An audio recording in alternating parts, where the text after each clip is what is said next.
أعوذ بالله من الشيطان الرجيم. بسم الله الرحمن الرحيم.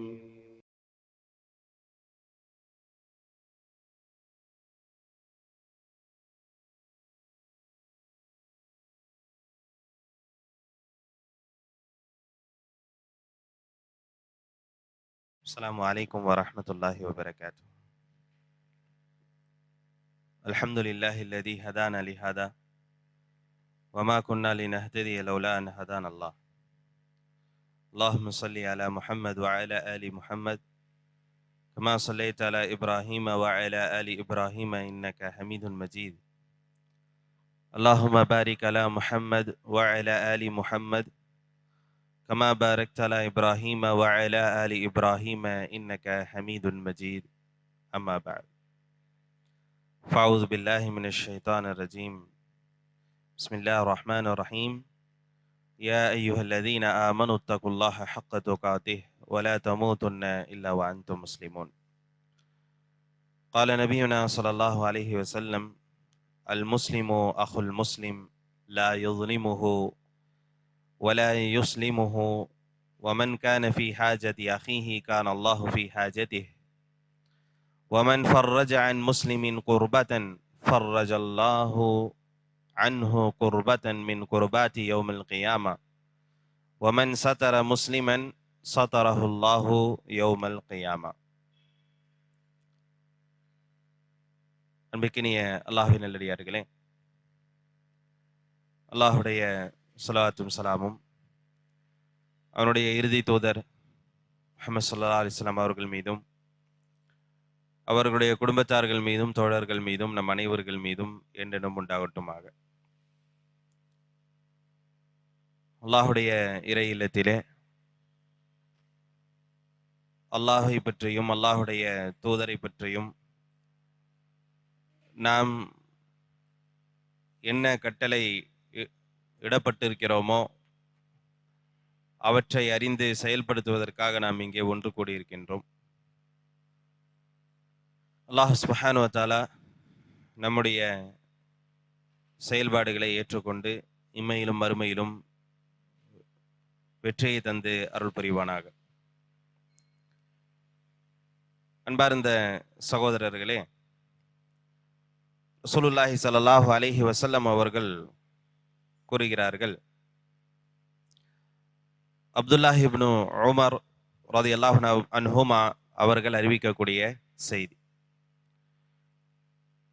அல் Muslim அஹுல் முஸ்லிம். ஒரு முஸ்லிம் இன்னொரு முஸ்லிமுடைய சகோதரர். லா யஸ்லிமுஹு வலா யுஸ்லிமுஹு.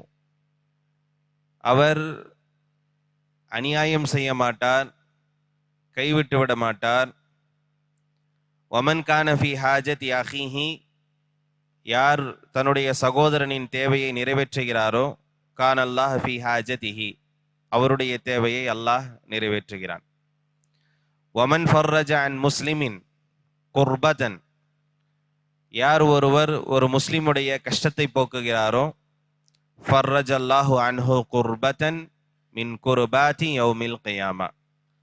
நாளை மறுமையில் இருக்கக்கூடிய பல கஷ்டங்களில் ஒரு கஷ்டத்தை அல்லாஹ் சுப்ஹானஹு வ தஆலா அவரை விட்டும் போக்குகிறான். வமன் சதர முஸ்லிமன். யார் ஒருவர் ஒரு முஸ்லிமுடைய மானத்தை காக்கிறாரோ சதர் அல்லாஹ், அதாவது தடுக்கிறாரோ சதர் அல்லாஹு யௌமல் கியாமா. அல்லாஹ் சுப்ஹானஹு வ தஆலா அவரை காக்குகிறான்.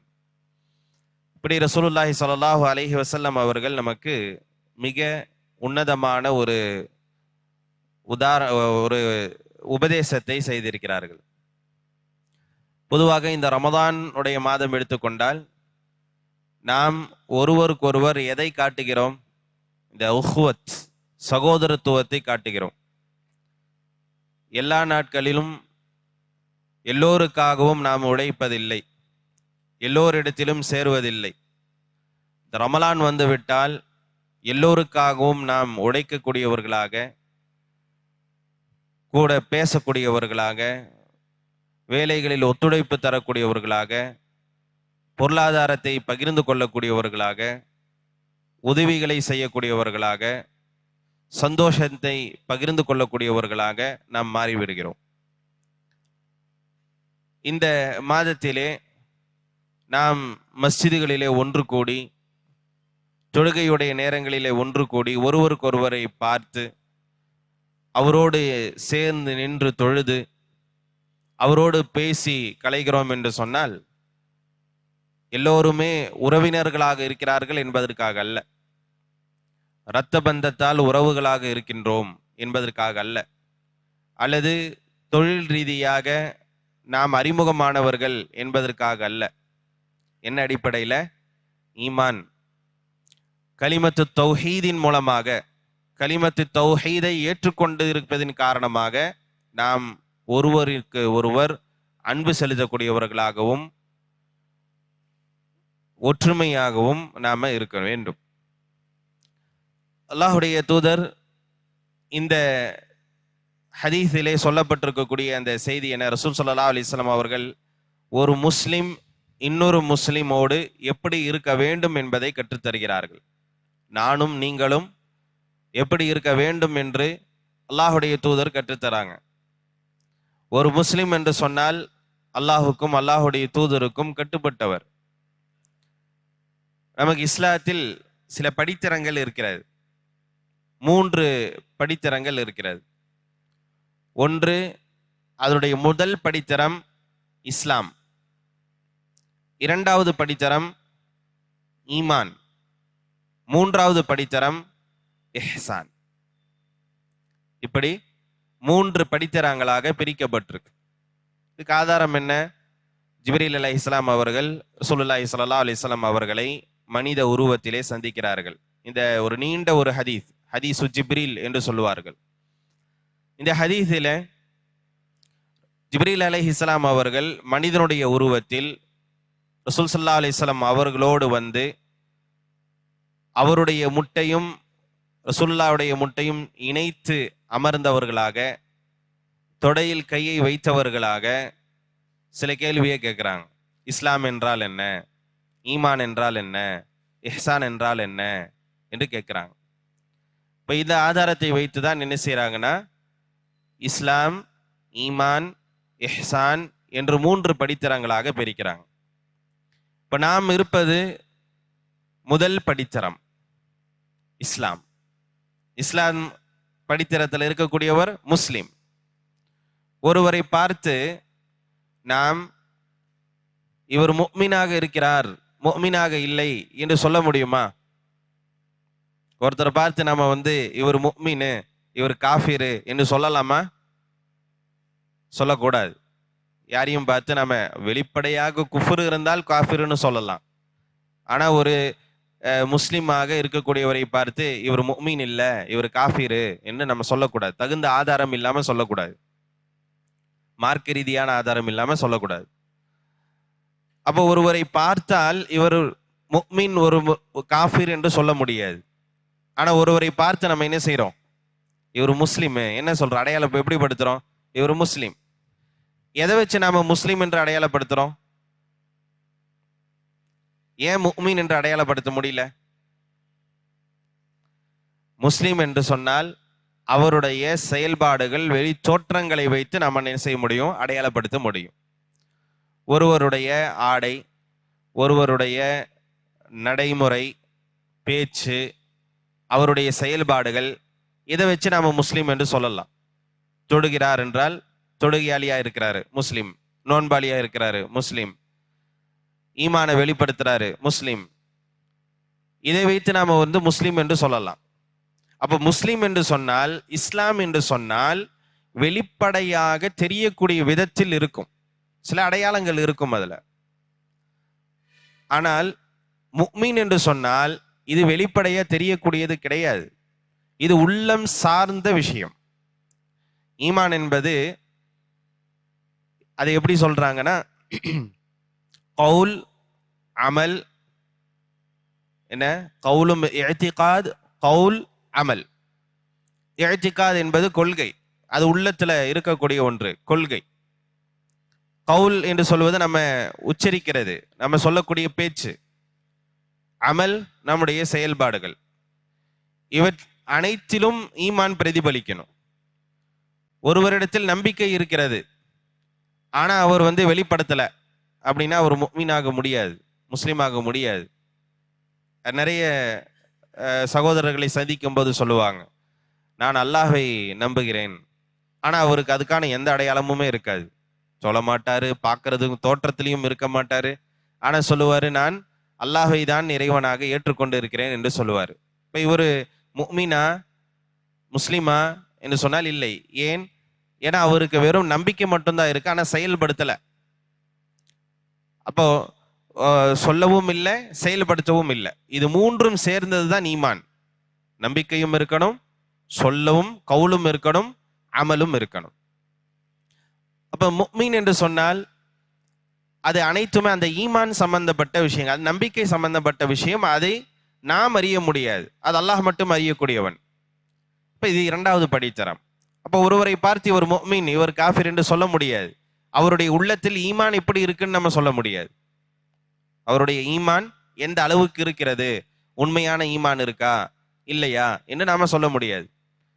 சில கிராமப்புற அரபிகள் வருகிறார்கள், கூறுகிறார்கள், நாங்கள் ஈமான் கொண்டு விட்டோம் என்று ரசூல் ஸல்லல்லாஹு அலைஹி வஸல்லம் அவர்களிடத்திலே சொல்கின்ற போது அல்லாஹ் சுப்ஹானஹு வ தஆலா வஹி அறிவிக்கின்றான். அதாவது அந்த ஆராபுகள், காலத்தில் ஆராபு ஆமன்னா, நாங்கள் ஈமான் கொண்டு விட்டோம் என்று அந்த ஆராபுகள், கிராமப்புற அரபிகள் கூறுகிறார்கள், அப்படி சொல்லாதீங்க, அஸ்லம்னா, நாங்கள் முஸ்லீம் ஆயிட்டோம் அப்படின்றத சொல்லுங்க.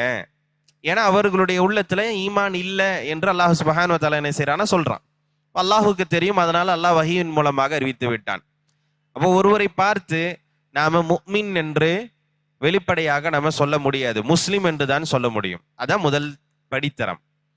ஒருவர் முஸ்லிமாக இருக்கிறார், அவர் முஃமினாக இருக்கிறாரா என்று நாம சொல்ல முடியாது. இது இரண்டாவது படித்தரம். ஒருவர் முஃமினாக இருந்தால் கண்டிப்பாக அவர் எப்படியா இருப்பாரு, முஸ்லிமாக இருப்பார். ஒரு முஃமினாக இருந்தால் முஸ்லிமாக இருப்பாரு. இதுக்கு அடுத்தது முஹ்சின். முஹ்சினுடைய நிலையை அடைவது என்பது இதுதான் உயர்ந்த ஒரு நிலை. ஒரு அல்லாஹுடைய அடிமை, ஆணும் பெண்ணும் சுவனத்தை அடையக்கூடியவராக இருக்க வேண்டும் என்று சொன்னால் அவர் முஹ்சினாகவும் முஃமினாகவும் இருக்க வேண்டும்.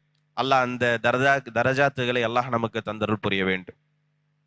அன்பிக்கினி அல்லாஹ்வின் நல்லடியார்களே, அப்ப ரசூல் ஸல்லல்லாஹு அலைஹி வஸல்லம் அவர்கள் சில செய்திகள்ல முஸ்லிம் என்றும் சொல்லி இருக்கிறாங்க, முஃமின் என்றும் சொல்லி இருக்கிறாங்க. அப்போ ஒரு முஸ்லிம் எப்படி இருக்க வேண்டும், ஒரு முஸ்லிமுடைய அடையாளம் என்ன அப்படின்னா, அவன் பரஸ்பரம் அனைவர் மீதும் அன்பு காட்டக்கூடியவனாக, நேசிக்கக்கூடியவனாக, ஒற்றுமை பேணக்கூடியவனாக, ஒத்துழைப்பு தரக்கூடியவனாக இருக்க வேண்டும். இதுதான் ஒரு முஸ்லிமுடைய அடையாளம்.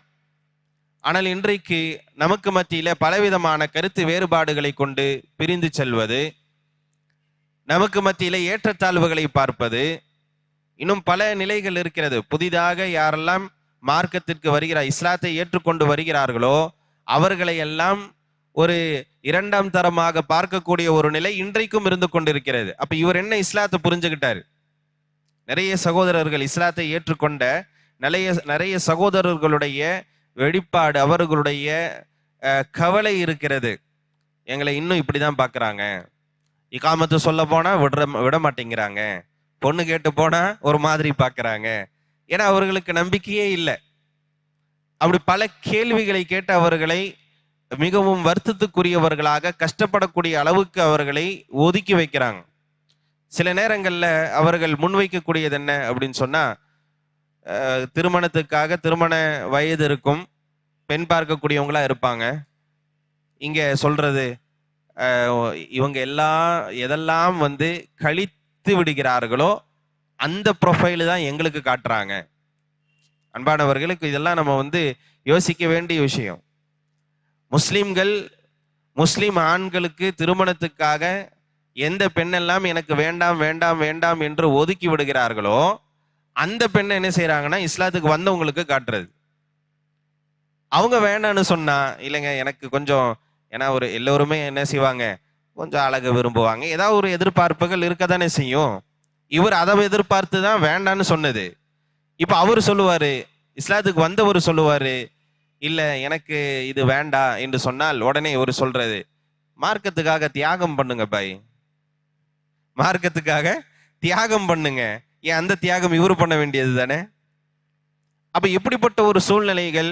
இப்ப நாம் முஸ்லிம்களாக பல வருடங்களாக முஸ்லிம்களாக இருக்கின்றோம், அல்லது முஸ்லிம் குடும்பத்தில் பிறந்தவர்களாக இருக்கிறோம், முஸ்லிம்கள் வாழக்கூடிய ஊரில் இருக்கின்றோம் என்பதினால் நமக்கு எந்த சிறப்பும் கிடையாது. முஸ்லிமாக நாம் வாழ்வதினால் தான் சிறப்பு இருக்கிறது. இப்ப மார்க்கம் எது, எப்படி முஸ்லிம் என்றால் என்ன அடையாளத்தை சொல்லி இருக்கிறதோ அந்த அடையாளத்தோடு நாம வாழணும். நாம ஏற்படுத்தி இருக்கக்கூடிய அடையாளத்தோடு வாழ்வதல்ல இஸ்லாம். முஸ்லிம் இஸ்லாம் என்ன அடையாளத்தோடு வாழ சொல்லி இருக்கிறது, அந்த அடையாளத்தோடு நாம் இருக்கிறோமா? அப்ப இங்க ரசூலுல்லாஹி ஸல்லல்லாஹு அலைஹி வஸல்லம் அவர்கள் கூறுகிறார்கள், அல் முஸ்லிமு அஹுல் முஸ்லிம். ஒரு முஸ்லிம் இன்னொரு முஸ்லிமுடைய சகோதரன். இன்றைக்கு நம்ம சகோதரத்துவத்தோடு நாம் இருக்கிறோமா என்பதை நாம் சிந்திக்கணும். அல்லாஹ் சுப்ஹானஹு வ தஆலா தன்னுடைய திருமறையிலே சொல்லி காட்டுகின்றான், இன்னமல் முஃமினூன இஹ்வா, இன்னமல் முஃமினூன இஹ்வா, முஃமின்கள் அனைவரும் சகோதரர்கள். ஃபஅஸ்லிஹு பைன அஹவைக்கும் வத்தகுல்லாஹ் லஅல்லகும் துர்ஹமூன். உங்களுக்கு மத்தியில கருத்து வேறுபாடுகள், பிரச்சனைகள் ஏற்பட்டால் இஸ்லாஹ் செய்யுங்க, சீர்திருத்தம் செய்யுங்கள் என்று அல்லாஹ் சுப்ஹானஹு வ தஆலா சொல்லி காட்டுறான்.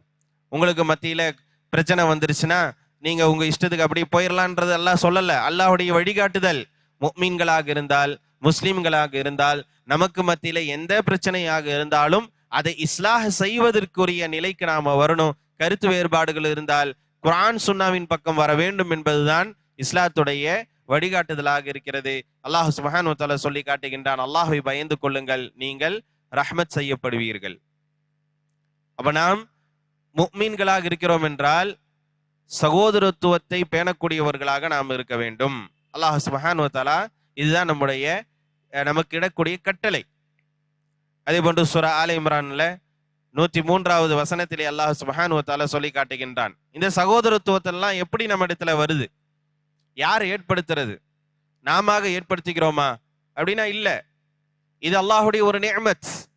அல்லாஹ்வுடைய நிஅமத்துகளை பற்றி எல்லாம் நம்ம விசாரிக்கப்படுவோமா இல்லையா? ثُمَّ لَتُسْأَلُنَّ يَوْمَئِذٍ عَنِ النَّعِيمِ. நாளை மறுமையில் ஒவ்வொரு நஈமை பற்றியும் நாம விசாரிக்கப்படுவோம், ஒவ்வொரு அருட்கொடைகளை பற்றியும் நாம விசாரிக்கப்படுவோம் இல்லையா? அந்த அருட்கொடைகள் என்னென்ன, எதெல்லாம் அருட்கொடைகள்? உணவு அருட்கொடை, பொருளாதாரம் அருட்கொடை, ஆரோக்கியம் அருட்கொடை, மனைவி மனைவி குடும்பம், வேற என்ன? இந்த சைடு சத்தமே வரமாட்டேங்குதே என்ன? அவர் தான் நிறைய ஆப்ஷன் சொல்லிட்டார், நிறைய ஆன்சர் சொல்லிட்டார். செல்வம், நம்முடைய உடல் உறுப்புகள், வேற அவ்வளவுதானா? இல்மு, வேற வேற என்னெல்லாம் அருட்கொடை இருக்கு? என்ன அருட்கொடை அனுபவிக்கிறோம்? இல்ல அப்படி சொன்னா அது பொதுவாயிருது. என்னன்னு சொல்லும் போதுதான் நம்ம பாருங்க, நம்பர் லிஸ்ட் ரொம்ப கம்மியா இருக்குது. இப்பதான் ஒரு 5, 6, 7 வந்திருக்கு. ஆக்சிஜன், முஸ்லிமாக பிறந்ததே, ஹிதாயத்து கிடைத்திருப்பது ஒரு அருட்கொடை. வேற குழந்தைகள் அருட்கொடை, வீடு ஒரு அருட்கொடை, வாகனம் ஒரு அருட்கொடை, நினைச்ச நேரத்துல சல்லுன்னு போறோம், அது ஒரு அருட்கொடை. சரிங்களா? இப்ப இதெல்லாத்தையுமே சொன்னோம். நம்மெல்லாம் சகோதரர்களாக இருக்கிறோம் என்பது ஒரு அருட்கொடை என்று நம்ம சொல்லல. ஏன் சொல்லல? அது நம்ம மனசுல ஏன் வரல? ஏன்னா நம்ம அப்படி இல்லை. அல்லாஹ் சுப்ஹானஹு வ தஆலா சொல்லி காட்டுறான். என்ன சொல்லி காட்டுகின்றான்? வஸ்குரு நிஅமத்தல்லாஹ், அல்லாஹ்வுடைய நிஅமத்தை எண்ணி பாருங்கள். வஸ்குரு நிஅமத்தல்லாஹ், அல்லாஹ்வுடைய நிஅமத்தை எண்ணி பாருங்கள். அதாவது உங்கள் மீது அல்லாஹ் செய்திருக்கக்கூடிய அந்த நிஅமத்தை எண்ணி பாருங்கள். இஸ் குந்தும் அஅதா, நீங்கள் பகைவர்களாக இருந்தீர்கள், நீங்கள் பகைவர்களாக இருந்தீர்கள். ஃபஅல்லஃப பைன குலூபிக்கும், உங்களுடைய உள்ளங்களை நாம் இணைத்தோம். அல்லஃபன இணைக்கிறது. உங்களுடைய உள்ளங்களை நாம இணைத்தோம். வேற வேற அப்படியே சிதறி கிடந்தோம், பகைவர்களாக இருந்தோம், குரோதத்தோடு இருந்தோம். நம்மை எல்லாம், நம்முடைய உள்ளத்தை அல்லாஹ் சுப்ஹானஹு வ தஆலா இணைக்கின்றான். இந்த வார்த்தை தான் ரொம்ப கவனிக்கணும். ஃபஅஸ்பஹ்தும், நீங்கள் மாறினீர்கள். பி நிஅமதிஹி, அவனுடைய நிஅமத்தால், அவனுடைய அருட்கொடையால், அவனுடைய அருளால், இஹ்வானா, சகோதரர்களாக மாறினீர்கள். அப்ப ஒருவர் இன்னொருவரை பார்த்து சலாம் சொல்லி ஒரு சகோதரத்துவத்தை நாம வெளிப்படுத்துறோம்னா இது என்னது? இது அல்லாஹ்வுடைய ஒரு அருட்கொடை. அப்ப இதை பற்றி அல்லாஹ் விசாரிப்பானா இல்லையா? சும்மல துஸ்அலுன்ன யௌமைதின் அனின் நஈம், மறுமையில் அந்த அருட்கொடையை பற்றி அல்லாஹ் விசாரிப்பான். அப்ப இது ஒரு அருட்கொடை. அப்ப சகோதரத்துவத்தோடு நாம் இருப்பது என்பது அல்லாஹ்வுடைய ஒரு அருள். அந்த அருளை நாம பேணி பாதுகாப்பது நம்மீது கடமையாக இருக்கிறது. இப்ப அதுலதான் இஸ்லாம் நமக்கு வழிகாட்டுகிறது, எந்த அளவுக்கு நாம சகோதரத்துவத்தோடு பேணி பாதுகாக்க வேண்டும் என்று இஸ்லாம் சொல்கிறது. அனஸ் ரலியல்லாஹு அன்ஹு அவர்கள் அறிவிக்கிறார்கள், ரசூலுல்லாஹி ஸல்லல்லாஹு அலைஹி வஸல்லம் அவர்கள் கூறினார்கள், உன்சுர் அஹாக ஸாலிமன் அவ் மظ்லூமன். இதெல்லாம் அல்லாஹ்வுடைய தூதருடைய கட்டளை. உன்சுர், நீ உதவி செய், அஹாக்க, உன்னுடைய சகோதரனுக்கு. சகோதரனா கூட பிறந்த சகோதரன் இல்ல, ஈமான் ரீதியா இருக்கக்கூடிய சகோதரனை தான் சொல்றாங்க ரசூலுல்லாஹ். யாரெல்லாம் முஸ்லிமாக இருக்கிறாரோ அவரைத்தான் ரசூலுல்லாஹி ஸல்லல்லாஹு அலைஹி வஸல்லம் அவர்கள் கூறுகிறார்கள், உன்சுர் அஹாக ஸாலிமன் அவ் மظ்லூமன். அநியாயக்காரனா இருந்தாலும் உதவி செய், அநியாயம் இழைக்கப்பட்டவனாக இருந்தாலும் உதவி செய் அப்படின்னு சொல்றாங்க. இது நம்ம நடைமுறைப்படுத்திட்டு தானே இருக்கிறோம். ஒருத்தன் நல்ல அநியாயக்காரன்னு தெரியுது, உதவி செய்ய, நம்மளுடைய தேவைக்காக உதவி செஞ்சுட்டு தானே இருக்கிறோம். அப்ப ரசூலுல்லாஹ்வுடைய கட்டளையை நாம செய்து கொண்டு தான் இருக்கிறோம். இது சொன்ன உடனே சஹாபாக்கள்ல ஒரு சஹாபி கேட்கிறாரு, ஒரு மனிதர், யா ரசூலல்லாஹ், அன்சுருஹு இதா கான மஸ்லூமன், ஒருவர் அநீதம் இழைக்கப்பட்டவனாக இருந்தால் நான் என்ன செய்யலாம்? நான் உதவி செய்யறேன், அது நியாயம். ஒருவர் அநீதம் இழைக்கப்பட்டிருக்கிறார், பாதிக்கப்பட்டிருக்கிறார், அவருக்கு நான் உதவி செய்யறேன், இது சரி, நான் அதை செய்ய முடியும். அஃபரைத இதா கான ஸாலிமன், ஒருவர் அநியாயக்காரரா இருக்கிறாரு, அவருக்கு எப்படி நான் உதவி செய்ய முடியும்? அவருக்கு உதவி செய்யறது எப்படி என்று ரசூலுல்லாஹி ஸல்லல்லாஹு அலைஹி வஸல்லம் இடத்துல கேக்குறாங்க. கைஃபா அன்சுருஹு, அவருக்கு எப்படி நான் உதவி செய்யறது? யாரு? அநியாயக்காரனுக்கு, அநியாயம் செய்யக்கூடியவனுக்கு, அடுத்தவர்களுக்கு பாதிப்பு தரக்கூடியவனுக்கு நான் எப்படி உதவி செய்ய முடியும் என்று கேட்கிறார். ரசூலுல்லாஹி ஸல்லல்லாஹு அலைஹி வஸல்லம் அவர்கள் கூறுகிறார்கள், தஹ்ஜுஸ்ஹு அவு தம்னஹு மினல் ஸுல்மி, அவருக்கு எப்படி நீ உதவி செய்ய வேண்டும் என்றால் அவரை அநியாயம் செய்யாமல் அவரை தடுக்க வேண்டும். அநியாயம் செய்யக்கூடிய ஒருவராக இருந்தால் அநியாயம் செய்யாத விதத்தில் அவனை நீ தடுக்க வேண்டும். ஃபஇன்ன ஸாலிக நஸ்ருஹு, அதுதான் அவருக்கு செய்யக்கூடிய உதவி என்று அல்லாஹ்வுடைய தூதர் ஸல்லல்லாஹு அலைஹி வஸல்லம் அவர்கள் கூறுகிறார்கள். அப்ப ஒரு மனிதர் இந்த சகோதரத்துவத்தை பேண வேண்டிய நாம், நம்மீது இருக்கக்கூடிய கடமை என்ன? முன்னாடி சொன்ன ஹதீஸின் அடிப்படையில ஒருபோதும் நாம் அநீதம் இழைக்கவே கூடாது. எதுல அநீதம் இழைக்க கூடாது? வியாபார ரீதியாக அநீதம் இழைக்க கூடாது, கொடுக்கல் வாங்கல்ல அநீதம் இழைக்க கூடாது, அல்லது வேற ஏதாவது உதவிகளை செய்யக்கூடியவர்களாக இருக்க வேண்டும். எந்த விதத்திலும் நம்மை நம்பி வரக்கூடியவருக்கு நாம அநீதம் செய்யாமல் இருக்க வேண்டும். அவரிடத்தில் பொய் பேசாமல் இருக்கணும், அவருக்கு வாக்குறுதி மீறாமல் இருக்கணும், அவரிடத்துல அமானிதத்தை பேணணும். இன்றைக்கு அதிகமாக அமானிதம் எங்கே பாழாக்கப்படுகிறது என்றா, நம்பி வரக்கூடியவர்கள் ரொம்ப தெரிஞ்சவங்களாக இருப்பாங்க, அவங்க கிட்டயே நாம அமானிதத்தை பேணாதவர்களாக இருக்கக்கூடிய ஒரு துர்பாக்கிய சூழ்நிலை இருக்கிறது, மோசமான ஒரு குணம் இருக்கிறது. இப்படிப்பட்டவனாக நாம் இருக்கக்கூடாது. அதே நேரத்துல அவருக்கு எல்லா விதத்திலும் உதவி செய்யக்கூடியவராக இருக்க வேண்டும். தேவையுடையவராக இருக்கிறாரா, அவருடைய தேவையை பூர்த்தி செய்யக்கூடியவராக இருக்க வேண்டும். கஷ்டத்துல இருக்கிறாங்களா, கடன் தொல்லையில இருக்கிறாங்களா, கடனால் பாதிக்கப்பட்டு இருக்கிறாங்களா, நெருக்கடியில இருக்கிறாங்களா, அதுக்கு நாம உதவி செய்ய வேண்டும். இப்படி எதெல்லாம் அவர்களுக்கு நெருக்கடிகள் இருக்கிறதோ அந்த நெருக்கடிகளை போக்கக்கூடியவர்களாக நாம் இருந்தால், ரசூலுல்லாஹி ஸல்லல்லாஹு அலைஹி வஸல்லம் வார்த்தைகள் எப்போதும் உண்மையானது. என்ன சொல்றாங்க? நமக்கு இருக்கக்கூடிய நெருக்கடியை அல்லாஹ் போக்குவான். நமக்கு என்ன நெருக்கடி இருக்கு? நமக்கு இந்த உலகத்துல நெருக்கடி இல்லாவிட்டாலும் சரி, மறுமையில் எல்லாமே நமக்கு நெருக்கடிகள் தான். ஒரு மனிதன் மாஷரிலே அதாவது ஒன்று கூட்டப்படுகிறான். மனிதர்கள் எல்லோரும் மாஷர்ல அந்த மைதானத்துல நம்ம என்ன செய்யப்படுவோம்? ஒன்று கூட்டப்படுவோம். எழுப்பப்பட்டு நிர்வாணமாக நிற்கக்கூடிய ஒரு சூழ்நிலை. அங்கே நிழல் இல்லை, எந்த கட்டிடமும் இல்லை, எந்த மரமும் இல்லை, சூரியன் சமீபமாக்கப்பட்டிருக்கும். நம்முடைய வேர்வையில் நாம் நின்று கொண்டிருப்போம். ஒவ்வொருவரும் அவர்கள் செய்த தவறுக்கேற்ப, பாவங்களுக்கேற்ப அவருடைய வேர்வையில் அவர் நின்று கொண்டிருப்பார். ரசூல் ஸல்லல்லாஹு அலைஹி வஸல்லம் சொல்றாங்க, சிலர்கள் தங்களுடைய கணுக்கால் வரை வேர்வை இருக்கும், சிலர்களுக்கு முட்டு வரை இருக்கும், சிலர்களுக்கு கழுத்து வரை இருக்கும், சிலர்கள் வேர்வையிலேயே மூழ்கி இருப்பார்கள். நாம கற்பனை பண்ணக்கூடாது, ஏன்னா அது மறுமை சம்பந்தமான விஷயம். நாம கற்பனை செஞ்சு அது எப்படி சாத்தியமா என்றெல்லாம் யோசிக்க கூடாது. ஒருவர் தன்னுடைய பாவத்துக்கு ஏற்ப தன்னுடைய வேர்வையிலே அவர் நின்று கொண்டிருப்பார். அல்லாஹ் சுப்ஹானஹு வ தஆலா விசாரணையை துவங்கி இருக்க மாட்டான். அல்லாஹ் விசாரணையை துவங்கி இருக்க மாட்டான். அப்படியே நிற்கக்கூடிய ஒரு சூழ்நிலை. இது என்ன சாதாரண விஷயமா? இப்ப இருக்கக்கூடிய 30-32 டிகிரி வெயில்ல போய் வெளியில போய் நம்மளால நிக்க முடியல. செருப்பு இல்லாம நம்மளால நிக்க முடியாது. ஆடை இல்லாம நம்மளால நிக்க முடியாது. உடனே ஒரு 2 நிமிஷம் நின்னா 3வது நிமிஷம் ஒரு நிழல் எங்கே இருக்கிறது என்று தேடுகின்றோம். குடிப்பதற்கு குளிர்ந்த நீர் வேண்டும் என்று தேடுகின்றோம். தண்ணீரை பார்த்தால் உடனே அதுல போய் குளிக்கணும் என்ற ஒரு எண்ணம் நமக்கு வருகிறது என்று சொன்னால், சாதாரணமா இருக்கக்கூடிய இந்த ஒரு 32 டிகிரி டெம்பரேச்சரையே நம்மளால தாங்க முடியலன்னா அந்த மறுமையுடைய அந்த நிலை எப்படிப்பட்டது?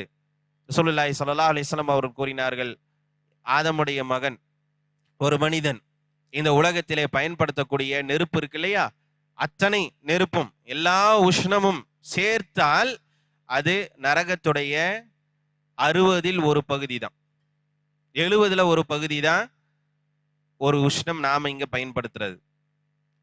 அப்போ அங்க மறுமை என்பது நாம நினைப்பது போன்ற அல்ல, நாம கற்பனை செய்யக்கூடிய ஒன்று அல்ல. கற்பனைகளுக்கு அப்பாற்பட்டது, கஷ்டங்கள் நிறைந்தது. அல்லாஹ் சுப்ஹானஹு வ தஆலா தன்னுடைய அடியார்கள் முஃமின்களுக்கு மட்டும்தான் அந்த கஷ்டங்களை அல்லாஹ் லேசாக்குவான். எல்லோரும் ஒன்று கூடி அங்கே நின்று அல்லாஹ் விசாரணை துவங்கி இருக்க மாட்டான், நிக்க முடியாது. உடனே மக்கள் எல்லாம் ஒவ்வொரு நபிமார்கள் இடத்திலே செல்வார்கள். ஆதம் அலைஹிஸ்ஸலாம் கிட்ட, இப்ராஹிம் அலைஹிஸ்ஸலாம் கிட்ட, ஒவ்வொரு நபிமார்கள் கிட்ட போய் அல்லாஹ் விசாரணையை ஆரம்பிக்கிறதுக்கு பரிந்துரை செய்யுங்கள் என்று சொல்லுவார்கள். சொர்க்கத்தை கொடுங்கன்னு சொல்லி பரிந்துரை செய்யுங்கன்னு சொல்லி இல்ல, அல்லாஹ் விசாரணையை ஆரம்பிக்க வேண்டும் என்பதற்காக. அப்போ இங்க மனிதர்கள் ஒன்று திரட்டப்பட்டு எழுப்பப்பட்டு 50,000 ஆண்டுகள் நின்னதுக்கு பிறகுதான் இது நடக்கும் விசாரணை. அல்லாஹ் விசாரணையை துவங்குவான். யாருடைய பரிந்துரையினால்? ரசூலுல்லாஹி ஸல்லல்லாஹு அலைஹி வஸல்லம் அவர்களுடைய பரிந்துரையினால். ரசூலுல்லாஹ் போய் சஜ்தால இருப்பாங்க. அல்லாஹ் சொல்லி காட்டுவான், நபி எழுங்க, பரிந்துரை கேளுங்கள், செய்யப்படும், கொடுக்கப்படும் என்று, பரிந்துரை ஏற்றுக்கொள்ளப்படும் என்று அங்கே அல்லாஹ் அனுமதி கொடுத்ததற்கு பிறகு ரசூலுல்லாஹி ஸல்லல்லாஹு அலைஹி வஸல்லம் பரிந்துரை செய்வாங்க. ஏன்னா யாரும் பரிந்துரை செய்ய முடியாது. மன்தல்லதி யஷ்ஃபஉ இன்தஹு இல்லா பிஇذنஹு, அல்லாஹ்வுடைய அனுமதி இல்லாம யார் அல்லாஹ்விடத்திலே பரிந்து பேச முடியும், பரிந்துரை செய்ய முடியும்? யாருமே இல்லை. அல்லாஹ்வுடைய தூதர் முஹம்மது ஸல்லல்லாஹு அலைஹி வஸல்லம் அவர்களுக்கு கூட அனுமதி கிடைத்ததற்கு பிறகுதான் ஷஃபாஅத் செய்வார்கள், பொதுவாக விசாரணை துவங்கும்படி. அப்போ துவங்கப்படும், விசாரிக்கப்படுவோம். நாம் தான் கடைசி சமுதாயம். விசாரணையில நாம தான் முந்தைய சமுதாயம். அல்லாஹ் ஃபர்ஸ்ட் நம்மளை தான் விசாரிப்பான். சில மனிதர்கள் இருக்கிறார்கள், அல்லாஹ் நிறைய மனிதர்களை படைச்சிருக்கிறான். ஆதம், நூஹ், இப்படி பல சமுதாயங்கள் இருக்கிறாங்க. நம்ம எல்லாம் கடைசி உம்மத்து தானே, எல்லாம் விசாரிச்சுட்டு வர வரைக்கும் நம்ம ஏதாவது ஆன்சரை சொல்லிடலாம். சுப்ஹான் அல்லாஹ். இப்படி சில சிந்தனைகள் இருக்கக்கூடிய என்ன அறியாமை இருக்கக்கூடிய நபர்கள் இருக்கிறாங்க. ரசூலுல்லாஹி ஸல்லல்லாஹு அலைஹி வஸல்லம் அவர்கள் கூறினார்கள், அல்லாஹ் என்ன செய்வான்? நம்மளை தான் முன்னாடி விசாரிப்பான். சொர்க்கத்துக்கு போகக்கூடிய முதல் சமுதாயமும் இன்ஷா அல்லாஹ் நாம் தான். அல்லாஹ் அப்படிப்பட்டவர்கள் ஒருவராக அல்லாஹ் நம்மை ஆக்கி அருள் புரிய வேண்டும். அன்பார்ந்த சகோதரர்களே, அப்போ மறுமையில ஏற்படக்கூடிய கஷ்டம் என்பது சாதாரணமானது கிடையாது. அப்ப அந்த கஷ்டம் போக வேண்டும் என்றால், அல்லாஹ் அந்த கஷ்டத்திலே நமக்கு உதவி செய்ய வேண்டும் என்றால், உலகத்துல நாம பார்க்கக்கூடிய சகோதரர்களுடைய கஷ்டத்தை போக்கக்கூடியவர்களாக நாம் இருக்க வேண்டும். நம்முடைய உள்ளத்துல அந்த இரக்கம் இருக்க வேண்டும். ஒரு முஸ்லிம் யார்? இரக்கமுடையவன். ஒரு முஃமின் யார்? இரக்கம் இருக்கக்கூடியவன். ஸல்லல்லாஹு அலைஹி வஸல்லம் அவர்கள் சொன்னார்கள், மல்லம் யுவக்கிர் கபீரனா வலம் யர்ஹம் ஸகீரனா ஃபலைஸ மின்னா. யார் பெரியவர்களுக்கு மரியாதை கண்ணியம் கொடுக்கவில்லையோ, சிறியவர்கள் மீது இரக்கம் காட்டவில்லையோ, அவர்கள் நம்மை சார்ந்தவர்கள் இல்ல. ஸல்லல்லாஹு அலைஹி வஸல்லம் அவர்கள் தன்னுடைய பேரர்களை மடியில வைத்து கொஞ்சம் முத்தமிட்டு கொண்டிருக்கிறார்கள். ஒரு சஹாபி வந்து சொல்றார், எனக்கு 10 குழந்தைகள் இருக்கிறது, ஒருத்தருக்கு கூட நான் முத்தம் கொடுத்ததில்லை, ஒருத்தருக்கு கூட நான் வந்து முத்தமிட்டதில்லை என்று தன்னுடைய குழந்தைகள் தன்னுடைய நிலையை பற்றி சொல்கிறார்கள். ஸல்லல்லாஹு அலைஹி வஸல்லம் சொன்னாங்க, அல்லாஹ் உன்னுடைய உள்ளத்திலிருந்து இரக்கத்தை எடுத்து விட்டால் நான் என்ன செய்யறது? அப்ப இரக்கம் காட்டுவது என்பது அவசியமான ஒன்று. அப்ப இந்த இரக்கத்தின் காரணமாக அடுத்தவர்களுக்கு நாம உதவி செய்யக்கூடியவர்களாக நாம் இருக்க வேண்டும். அவர் அநியாயக்காரனாக இருந்தாலும் உதவி செய்ய வேண்டும் என்றால், அநியாயக்காரர்களாக இல்லாதவர்களுக்கு எந்த அளவுக்கு நாம் உதவி செய்ய கடமைப்பட்டிருக்கிறோம் என்பதை நாம சிந்தித்து பார்க்க வேண்டும். புகாரியிலும் முஸ்லிமிலும் இடம்பெறக்கூடிய இன்னொரு செய்தி, அனஸ் ரலியல்லாஹு அன்ஹு அவர்கள் அறிவிக்கக்கூடிய செய்தி.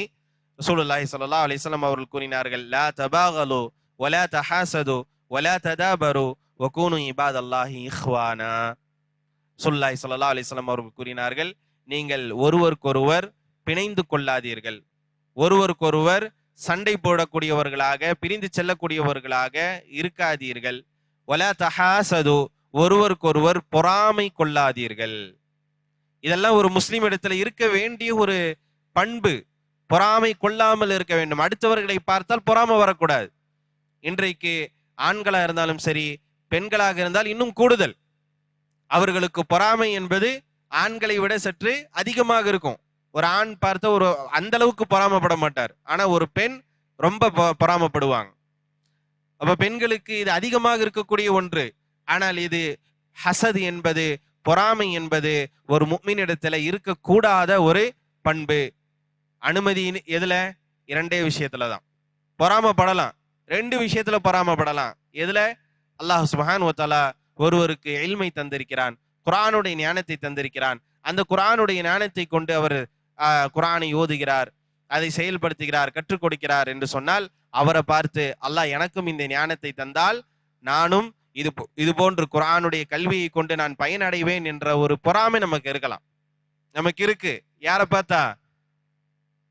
இரவு நேரத்துல தொழ வைக்கக்கூடிய சிறுவர்களை பார்த்தால் ஒரு பொறாமை. இவர்களை போன்று குர்ஆனுடைய ஞானம் நமக்கும் இருந்தால் நாமும் தொழலாம். தொலை வைக்கலான்றது 2வது. நாமும் என்ன செய்யலாம்? தொழலாம், அடுத்தவர்களுக்கு கற்றுக் கொடுக்கலாம் என்ற எண்ணம் நமக்கு வந்தால் இது சரி. அதே போன்று செல்வந்தர்கள் இருக்கிறார்கள், கொடை வள்ளல்களாக இருக்கிறார்கள். எந்த நல்ல காரியத்துக்கும் அவர்கள் தங்களுடைய பொருளாதாரத்தை கணக்கில்லாம கொடுக்கறாங்க, எப்ப போனாலும் கொடுக்கறாங்க, யாரு போனாலும் கொடுக்கறாங்க.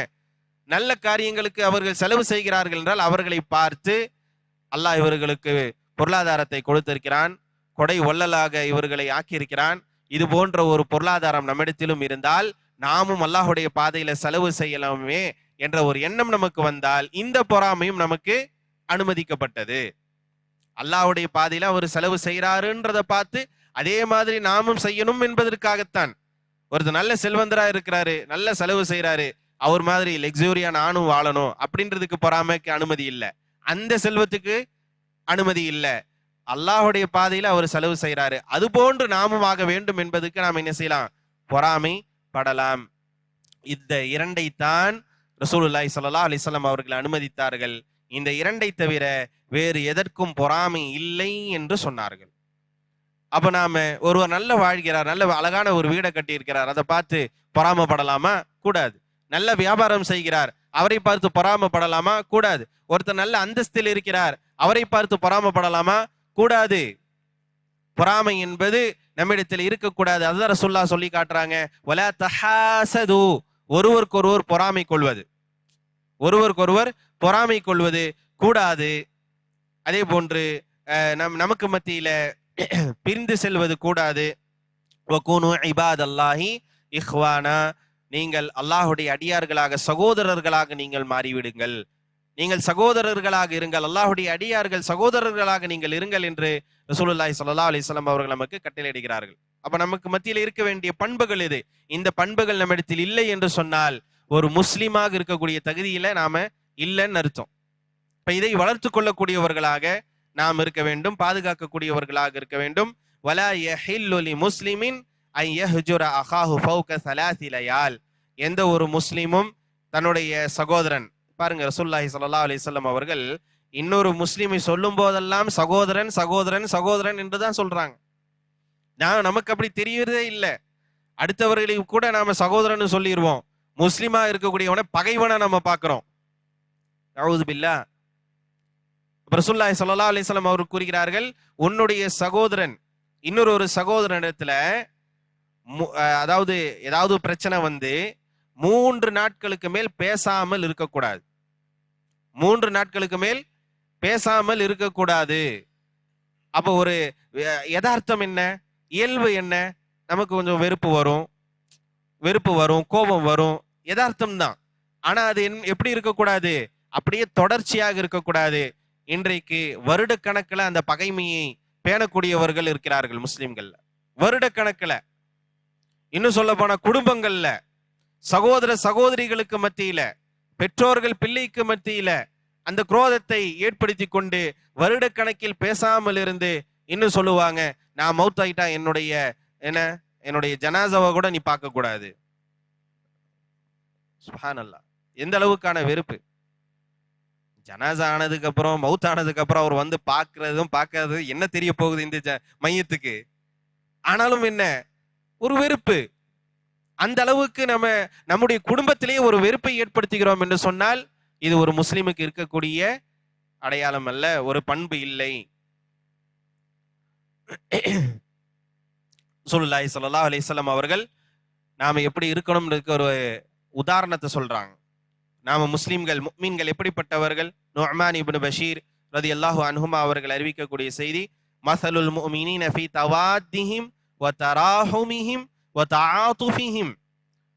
அதாவது முஃமின்களுக்கு மத்தியில இரக்கம் காட்டுவதில, அதாவது இணக்கமாக வாழ்வதிலே, ஒருவருக்கொருவர் உதவி செய்து கொள்வதிலே எப்படிப்பட்டவர்கள் என்று சொன்னால் மஸலுல் ஜஸதி, உடலை போன்றவர்கள். மஸலுல் ஜஸத், இந்த உடலை போன்றவர்கள். இதஷ்தகா மின்ஹு அத்வுன் ததாஅ லஹு சாயிருல் ஜஸதி பிஸ்ஸஹரி வல் ஹுமா. ரசூலுல்லாஹி ஸல்லல்லாஹு அலைஹி வஸல்லம் அவர்கள் கூறுகிறார்கள், இந்த உடம்புல ஏதாவது ஒரு இடத்துல ஒரு பாதிப்பு வந்துருச்சுன்னா அந்த ஒரு பாதிப்புக்காக ஏனைய எல்லா உறுப்புகளும் அதற்காக இரவு தூங்காமல் விழித்திருக்கிறது. நாம தூங்காம இருந்தா என்ன ஆகும்? காய்ச்சல் வரும். இப்ப ஏதாவது ஒரு பிரச்சனை, ஏதாவது ஒரு இடத்துல ஒரு பாதிப்பு இருக்கு என்று சொன்னால் அந்த ஒரு பாதிப்புக்கு கையில அடிபட்டு இருக்குன்னா நம்முடைய காலு வந்து சிந்திக்காதா, நம்முடைய உள்ளம் சிந்திக்காதா அப்படின்னா எல்லாமே அதை பற்றியே சிந்திக்கும். அது கவனமா இருக்கும். மீண்டும் அடிபற்றக்கூடாது, அது கவனமா இருக்கணும் என்பதிலே ரொம்ப நம்முடைய உடல் உறுப்புகளை அனைத்துமே செயல்படுகிறது. இதான் ரசூல் ஸல்லல்லாஹு அலைஹி வஸல்லம் அவர்கள் சொல்லி இருக்கிறாங்க. மருத்துவ ரீதியில பார்த்தாலும் அப்படி நமக்கு அது தெரியும். எனவே அன்பார்ந்த சகோதரர்களே, இங்கே ரசூலுல்லாஹி ஸல்லல்லாஹு அலைஹி வஸல்லம் அவர்கள் நாம் எல்லாம் ஒரு உடலை போன்றவர்கள். ஒரு உடல் எப்படி எல்லாமே ஒரே பாகமாக இருந்து ஒன்றுக்கு ஒன்று உதவி செய்யக்கூடியதாக இருக்கிறதோ அதுபோன்று நீங்களும் நானும் இருக்க வேண்டும் என்று ரசூலுல்லாஹி ஸல்லல்லாஹு அலைஹி வஸல்லம் அவர்கள் கூறுகிறார்கள். கடைசியாக ரசூலுல்லாஹி ஸல்லல்லாஹு அலைஹி வஸல்லம் அவர்கள் சொன்ன இன்னொரு செய்தியை உங்களுக்கு நான் நினைவுபடுத்துகிறேன். மிக முக்கியமான ஒன்று.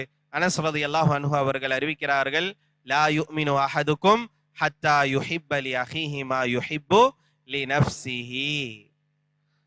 புகாரியிலும் முஸ்லிமிலும் இடம்பெறக்கூடிய இன்னொரு செய்தி.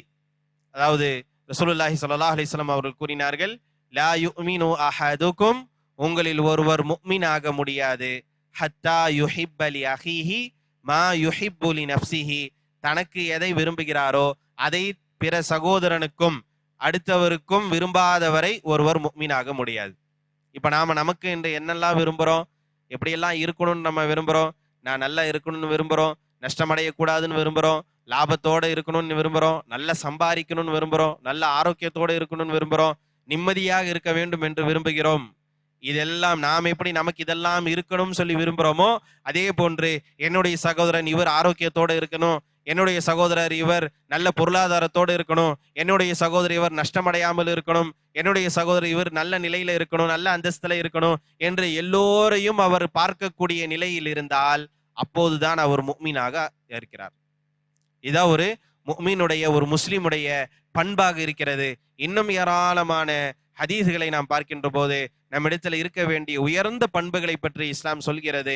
அதுவும் குறிப்பாக இந்த சகோதரத்துவம், ஒரு முஸ்லிம் இன்னொரு முஸ்லிமிடத்துல எப்படி நடந்து கொள்ள வேண்டும் என்ற அந்த ஒழுங்குமுறைகளை இஸ்லாம் நமக்கு கற்றுத்தருகிறது.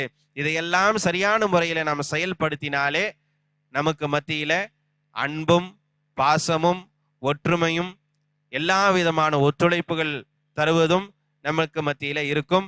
ஒரு சிறந்த ஒரு சமூகமாக நாம உருவாக முடியும். சிறந்த ஒரு முன்மாதிரி சமுதாயமாக எப்படி சஹாபாக்கள் வாழ்ந்து சென்றார்களோ, தாபியன்கள் வாழ்ந்து சென்றார்களோ, அதே போன்று இன்றைய காலத்திலும் நம்மால் இருக்க முடியும். ஆனால் அது இல்லாத காரணத்தினால் இன்றைக்கு நாம் ஒரு தாழ்வடைந்த இழிவடைந்த ஒரு சமுதாயமாக இன்றைக்கு ஆக்கப்பட்டிருக்கிறோம் என்பதை நாம் புரிந்து கொள்ள வேண்டும். அல்லாஹ் நமக்கு உயர்வை தருகிறான், நம்முடைய செயல்களால் நாம் தாழ்வை அடைந்து கொண்டிருக்கின்றோம். அல்லாஹ் சுப்ஹானஹு வ தஆலா நமக்கு இந்த ஞானத்தை தந்து, மார்க்கத்துடைய கல்வியை தந்து, மார்க்கத்தை அதிகமாக கற்றுக்கொள்ளக்கூடிய வாய்ப்புகளை தந்து, அதை செயல்படுத்தக்கூடியவர்களாகவும் நம்மை ஆக்கி இம்மையிலும் மறுமையிலும் உயர்ந்தவர்களாக ஆக்கி அருள் புரிவானாக. அல்லாஹ் சுப்ஹானஹு வ தஆலா சொல்லி காட்டுகின்றான், வலா தஹீனு வலா தஹ்ஸனு அன்துமுல் அலௌன இன் குன்தும் முஃமினீன். கவலைப்படாதீங்க, கவலைப்படாதீர்கள், நீங்கள் உயர்ந்தவர்கள். எப்போ? இன் குன்தும் முஃமினீன், நீங்கள் முஃமின்களாக இருந்தால் நீங்கள் தான் உயர்ந்தவர்கள். அப்ப நாம் உயர்ந்தவர்களா இருக்கணும்னா முஃமினாக இருக்க வேண்டும். அப்படிப்பட்ட ஒரு வாய்ப்பினை அல்லாஹ் நம் அனைவர்களுக்கும் தந்தருள் புரிவானாக. வ ஆகிரு தவானா அல்ஹம்துலில்லாஹி ரப்பில் ஆலமீன். வஸ்ஸலாமு அலைக்கும் வ ரஹ்மத்துல்லாஹி வ பரகாத்துஹு.